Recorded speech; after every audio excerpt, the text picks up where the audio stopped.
దేవునికి స్తోత్రం. హల్లెలూయా. ఒక సంవత్సరం ప్రణాళికతో అనుదిన బైబిల్ పఠనం. ఈరోజు 1 మార్చ్ 2025. ఈరోజు కొరకు ఏర్పాటు చేయబడిన బైబిల్ వాక్య భాగాలు పాత నిబంధన సంఖ్యాకాండము 26, 27 అధ్యాయాలు మరియు కొత్త నిబంధన మార్కు సువార్త 8వ అధ్యాయము 22 నుండి 38 వరకు. మొదటిగా సంఖ్యాకాండము 26వ అధ్యాయం. ఆ తెగులు పోయిన తర్వాత యెహోవా మోషేకును యాజకుడుగా అహరోను కుమారుడైన ఎలియాజరుకును ఇలాగ సెలవిచ్చాను. మీరు ఇశ్రాయేలీల సర్వ సమాజంలోనూ 20 ఏండ్లు మొదలుకొని పైప్రాయం కలిగి ఇశ్రాయేలీయుల్లో సేనగా బయలువెళ్ళు వారందరి సంఖ్యను వారి వారి పితరుల కుటుంబములను బట్టి వ్రాయించుడి. కాబట్టి 20 ఏండ్లు మొదలుకొని పైప్రాయము గల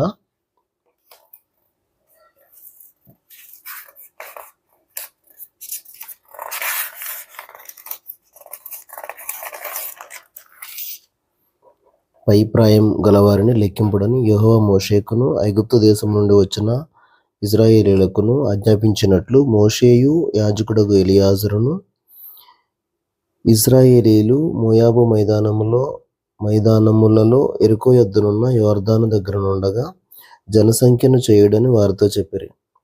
ఇశ్రాయేలు తొలిచూలు రూబేను పుత్రులలో హనోకీయులు హనోకు వంశస్థులు, పల్లువీయులు పల్లు వంశస్థులు, హెస్రోనీయులు హెస్రోను వంశస్థులు, కర్మీయులు కర్మీ వంశస్థులు. వీరు రూబేనీయుల వంశస్థులు. వారిలో లెక్కింపబడిన వారు 43,530 మంది. పల్లు కుమారుడు ఏలియాబు కుమారులు నెమూయేలు, దాతాను, అబీరాము. కోరహు తన సమూహములో పేరు పొందినవాడు. అతని సమాజము యెహోవాకు విరోధముగా వాదించినప్పుడు సమాజంలో మోషే అహరోనులకు విరోధముగా వాదించిన దాతాను, అబీరాములు వీరు. ఆ సమూహపు వారు మృతి పొందినప్పుడు అగ్ని 250 మందిని భక్షించినందునను భూమి తన నోరు తెరిచి వారిని కోరహును మృంగివేసినందునను వారు దృష్టాంతములైరి. అయితే కోరహు కుమారులు చావలేదు. షిమ్యోను పుత్రుల వంశములలో నెమూయేలు వంశస్థులు, యామీనీయులు యామీను వంశస్థులు, యాకీనీయులు యాకీను వంశస్థులు, జరహీయులు జరహు వంశస్థులు, షావూలీయులు షావూలు వంశస్థులు. ఇవి షిమ్యోనీయుల వంశములు. వారు 22,200 మంది. గాదు పుత్రుల వంశములలో నెపోనీయులు సెపోను వంశస్థులు, హగ్గీయులు హగ్గీ వంశస్థులు, షూనీయులు షూనీ వంశస్థులు, ఓజనీయులు ఓజని వంశస్థులు, ఏరీయులు ఏరీ వంశస్థులు, ఆరోదీయులు ఆరోదు వంశస్థులు, ఆరేలీయులు అరేలీ వంశస్థులు. వీరు గాదీయుల వంశస్థులు. వ్రాయబడిన వారి సంఖ్య చొప్పున వీరు 44,500 మంది. యూదా కుమారులు ఏరును ఓనానును కనాను దేశంలో మృతి పొందిరి. యూదా వారి వంశములలో షేలాహీయులు షేలా వంశస్థులు, పెరిసీయులు పెరుసు వంశస్థులు, జరహీయులు జరహు వంశస్థులు.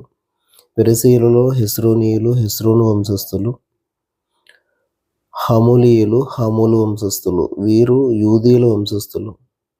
వ్రాయబడిన వారి సంఖ్య చొప్పున వీరు 76,500 మంది. ఇస్సాకారు పుత్రుల వంశస్థులలో తోలాహీయులు తోలా వంశస్థులు, పువ్వీయులు పువ్వా వంశస్థులు, యాషూబీయులు యాషూబు వంశస్థులు, షిమ్రోనీయులు షిమ్రోను వంశస్థులు. వీరు ఇస్సాకారీయుల వంశస్థులు. వ్రాయబడిన వారి సంఖ్య చొప్పున వీరు 64,500 మంది.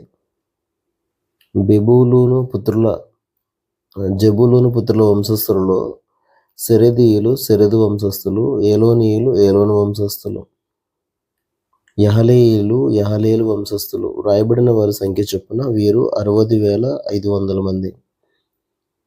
యోసేపు పుత్రుల వంశస్థులు, అతని కుమారులు మనష్షే ఎఫ్రాయిము. మనష్షే కుమారులలో మాకీరీయులు మాకీరు వంశస్థులు. మాకీరు గిలాదును కనెను. గిలాదీయులు గిలాదు వంశస్థులు. వీరు గిలాదు పుత్రులు. ఈజరీయులు ఈజరు వంశస్థులు.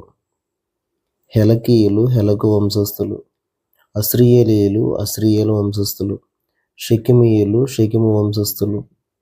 షెమీదాయీయులు షెమీదా వంశస్థులు. హెపెరీయులు హెపెరు వంశస్థులు.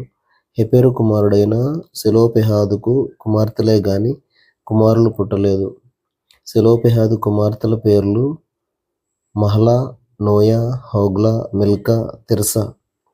వీరు మనష్షీయుల వంశస్థులు. వ్రాయబడిన వారి సంఖ్య చొప్పున వీరు 52,700 మంది. ఎఫ్రాయిం పుత్రుల వంశములు ఇవి: షూతలహీయులు షూతలహు వంశస్థులు. బేకరీయులు బేకరు వంశస్థులు. తహనీయులు తహను వంశస్థులు. వీరు షూతలహు కుమారులు. యారానీయులు యారాను వంశస్థులు. వీరు ఎఫ్రాయిమీయుల వంశస్థులు. వ్రాయబడిన వారి సంఖ్య చొప్పున వీరు 32,500 మంది. వీరు యోసేపు పుత్రుల వంశస్థులు. బెన్యామీను పుత్రుల వంశములలో బెరీయులు బెలా వంశస్థులు. అష్బేలీయులు అష్బేలా వంశస్థులు. అహీరామీయులు అహీరాము వంశస్థులు. షూపామీయులు షూపాము వంశస్థులు. బెలా కుమారులు ఆర్దు, నైమాను. ఆర్దీయులు ఆర్దు వంశస్థులు. నైమానీయులు నైమాను వంశస్థులు. వీరు బెన్యామీనీయుల వంశస్థులు. వారిలో రాయబడిన లెక్క చొప్పున 45,600 మంది. దాను పుత్రుల వంశములలో షూషామీయులు షూషాము వంశస్థులు. వీరు తమ వంశములలో దానీయుల వంశస్థులు. వ్రాయబడిన వారి సంఖ్య చొప్పున వీరు 64,400 మంది. ఆషేరు పుత్రుల వంశములలో ఇమ్నీయులు యమునా వంశస్థులు. ఇష్వీయులు ఇష్వీ వంశస్థులు. బెరీయులు బెరీయా వంశస్థులు. బెరీయానీయులలో హెబెరీయులు హెబెరు వంశస్థులు. మల్కీయేలీయులు మల్కీయేలు వంశస్థులు. ఆషేరు కుమార్తె పేరు సెరహు. వ్రాయబడిన వారి సంఖ్య చొప్పున వీరు ఆషేరీయుల వంశస్థులు. వీరు 53,400 మంది. నఫ్తాలి పుత్రుల వంశములలో యహసయేలీయులు యహసయేలు వంశస్థులు. గూనీయులు గూనీ వంశస్థులు. ఏసెరీయులు ఏసేరు వంశస్థులు. షిల్లేమీయులు షిల్లేము వంశస్థులు. వీరు నఫ్తాలీయుల వంశస్థులు. వ్రాయబడిన వారి సంఖ్య చొప్పున వీరు 45,400 మంది. ఇశ్రాయేలీయులలో లెక్కింపబడిన వీరు 6,01,730 మంది. యెహోవా మోషేకు ఇలాగ సెలవిచ్చెను: వీరి పేర్ల లెక్క చొప్పున ఆ దేశమును వీరికి స్వాస్థ్యముగా పంచిపెట్టవలెను. ఎక్కువ మందికి ఎక్కువ స్వాస్థ్యం ఇయ్యవలెను, తక్కువ మందికి తక్కువ స్వాస్థ్యం ఇయ్యవలెను. దాని దాని జనసంఖ్యను బట్టి ఆయా గోత్రములకు స్వాస్థ్యం ఇయ్యవలెను. చీట్లు వేసి ఆ భూమిని పంచిపెట్టవలెను. వారు తమ తమ పితరుల గోత్రముల జనసంఖ్య చొప్పున స్వాస్థ్యమును పొందవలెను. ఎక్కువ మందికేమి తక్కువ మందికేమి చీట్లు వేసి ఎవరి స్వాస్థ్యమును వారికి పంచిపెట్టవలెను. వారి వారి వంశములలో లెక్కింపబడిన లేవీయులు వీరు: గెర్షోనీయులు గెర్షోను వంశస్థులు. కహాతీయులు కహాతు వంశస్థులు. మెరారీయులు మెరారీ వంశస్థులు. లేవీయుల వంశములేవనగా లిబ్నీయుల వంశము, హెబ్రోనీయుల వంశము, మహలీయుల వంశము, మూషీయుల వంశము, కోరహీయుల వంశము. కహాతు అమ్రామును కనెను. అమ్రాము భార్య పేరు యోకెబెదు. ఆమె లేవీ కుమార్తె. ఐగుప్తులో ఆమె లేవీకి పుట్టెను. ఆమె అమ్రాము వలన అహరోనును మోషేను వీరి సహోదరియగు మిరియామును కనెను. అహరోను వలన నాదాబు అబీహు ఎలియాజరు ఈతామారు పుట్టిరి. నాదాబు అబీహులు యెహోవా సన్నిధికి అన్యాగ్ని తెచ్చినప్పుడు చనిపోయిరి. వారిలో నెల మొదలుకొని పైప్రాయం కలిగి లెక్కింపబడిన వారందరూ 23,000 మంది. వారు ఇశ్రాయేలీయులలో లెక్కింపబడిన వారు కారు గనుక ఇశ్రాయేలీయులలో వారికి స్వాస్థ్యం ఇయ్యబడలేదు. యెరికో ప్రాంతముల యందలి యొర్దాను నొద్దనున్న మోయాబు మైదానములలో మోషేయు యాజకుడగు ఎలియాజరును ఇశ్రాయేలీయుల జనసంఖ్య చేసినప్పుడు లెక్కింపబడిన వారు వీరు. మోషే అహరోనులు సీనాయి అరణ్యంలో ఇశ్రాయేలీయుల సంఖ్యను చేసినప్పుడు లెక్కింపబడిన వారిలో ఒక్కడైనను వీరిలో ఉండలేదు. ఏలయనగా వారు నిశ్చయముగా అరణ్యంలో చనిపోవుదురని యెహోవా వారిని గూర్చి సెలవిచ్చెను. యెఫున్నె కుమారుడైన కాలేబును నూను కుమారుడైన యెహోషువయు తప్ప వారిలో ఒకడైనను మిగిలి ఉండలేదు. సంఖ్యాకాండము 27వ అధ్యాయము. అప్పుడు యోసేపు కుమారుడైన మనష్షే వంశస్థులలో సెలోపెహాదు కుమార్తెలు వచ్చిరి. సెలోపెహాదు హాసెరు కుమారుడును గిలాదు మనుమడును మాకీరు మునిమనుడునై ఉండెను. అతని కుమార్తెల పేర్లు Mahlah, Noah, Hoglah, Milcah, Tirzah అనునవి.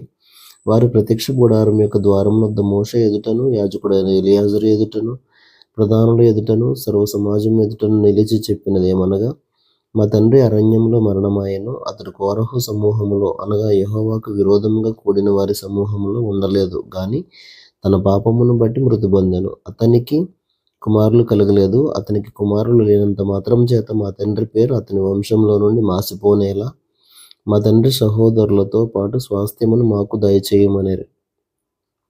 అప్పుడు మోషే వారి కొరకు యెహోవా సన్నిధిని మనవి చేయగా, యెహోవా మోషేకు ఇలాగ సెలవిచ్చెను.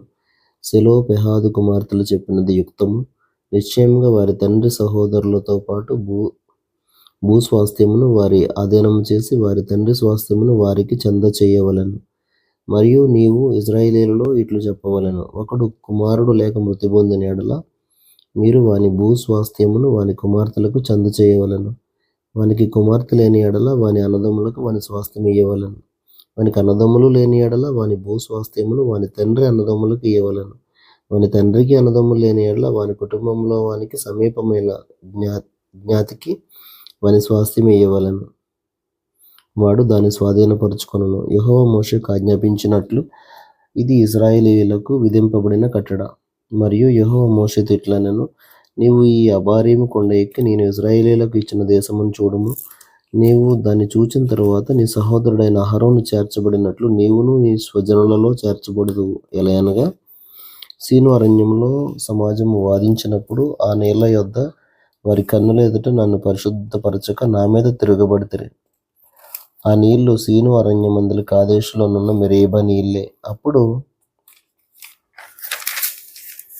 మోషే యెహోవాతో ఇట్లనెను, యెహోవా సమస్త మానవుల ఆత్మలకు దేవా, యెహోవా సమాజము కాపర్లేని గొర్రెల వలె ఉండకుండానట్లు ఈ సమాజము మీద ఒకరిని నియమించుము. అతడు వారి ఎదుట వచ్చుచు పోవచ్చు నుండి వారికి నాయకుడిగా ఉండుటకు సమర్థుడై ఉండవలెను. అందుకు యెహోవా మోషేతో ఇట్లనెను, నూను కుమారుడైన యెహోషువ ఆత్మను పొందినవాడు.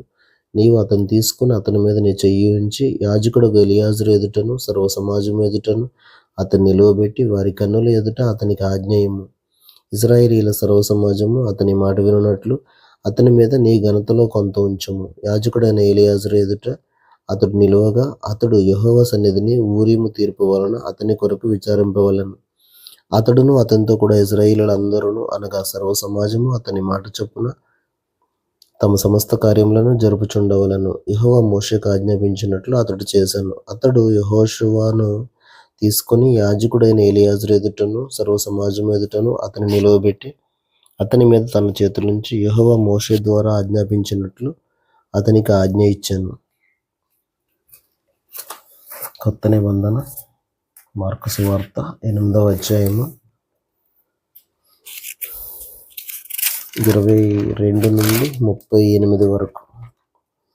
అంతలో వారు బేత్సయిదాకు వచ్చిరి. అప్పుడు అక్కడి వారు ఆయన యొద్దకు ఒక గ్రుడ్డివాని తోడుకుని వచ్చి వాని ముట్టవలనని ఆయనను వేడుకొనిరి. ఆయన ఆ గ్రుడ్డివాని చెయ్యి పట్టుకుని ఊరు వెలుపలికి తోడుకుని పోయి వాని కన్నుల మీద ఉమ్మి వేసి వాని మీద చేతులుంచి, నీకేమైనాను కనబడుచున్నదా అని వానిని అడగగా, వాడు కన్నులెత్తి, మనుషులు నాకు కనబడుచున్నారు, వారు చెట్ల వలె నుండి నడుచుచున్నట్లుగా నాకు కనబడుచున్నారు అనెను. అంతటా ఆయన మరలా తన చేతులు వాని కన్నుల మీద నుంచగా వాడు తేరి చూచి కుదుర్చబడి సమస్తమును తేటగా చూడసాగాను. అప్పుడు యేసు, నీవు ఊరిలోనికి వెళ్ళవద్దని చెప్పి వాని ఇంటికి వానిని పంపివేశాను. యేసు తన శిష్యులతో ఫిలిప్పుదైన కైసరయతో చేరిన గ్రామములకు బయలుదేరాను.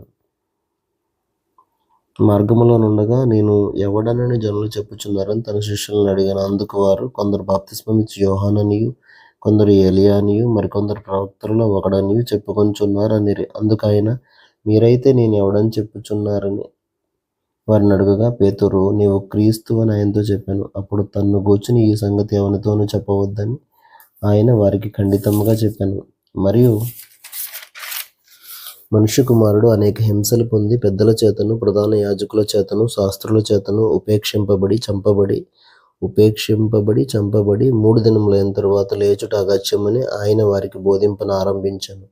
ఆయన ఈ మాట బహిరంగముగా చెప్పాను. పేతురు ఆయన చేయి పట్టుకుని ఆయనను గద్దింపసాగాను. అందుకు ఆయన తన శిష్యుల వైపు తిరిగి వారిని చూచి, సాతానా, నా వెనుకకు పొమ్ము, నీవు మనుషుల సంగతులను మనస్కరించుచున్నావు గాని దేవుని సంగతులను మనస్కరింపకున్నావని పేతురును గద్దించాను. అంతటా ఆయన తన శిష్యులను జనసమూహమును తన యొద్దకు పిలిచి, నన్ను వెంబడింపగోరువాడు తన్ను తాను ఉపేక్షించుకుని తన సిలువ ఎత్తుకుని నన్ను వెంబడింపవలెను. తన ప్రాణమును రక్షించుకొనగోరువాడు దాన్ని పోగొట్టుకొనును. నా నిమిత్తమును సువార్త నిమిత్తమును తన ప్రాణమును పోగొట్టుకునివాడు దాన్ని రక్షించుకొనును. ఒకడు సర్వలోకమును సంపాదించుకుని తన ప్రాణమును పోగొట్టుకొనుట వానికి ఏమి ప్రయోజనము? మనుష్యుడు తన ప్రాణమునకు ప్రతిగా ఏమి ఇయ్యగలుగును? వ్యభిచారమును పాపమును చేయు ఈ తరము వారిలో నన్ను గూర్చియు నా మాటలను గూర్చియు సిగ్గుపడేవాడెవడో వానిని గూర్చి మనుష్య కుమారుడు తన తండ్రి మహిమ గలవాడై పరిశుద్ధ దూతలతో కూడా వచ్చినప్పుడు సిగ్గుపడునని చెప్పాను. దేవుడు తన పరిశుద్ధ వాక్యమును మన వినికిడిలో దీవించునుగాక. ఆమేన్.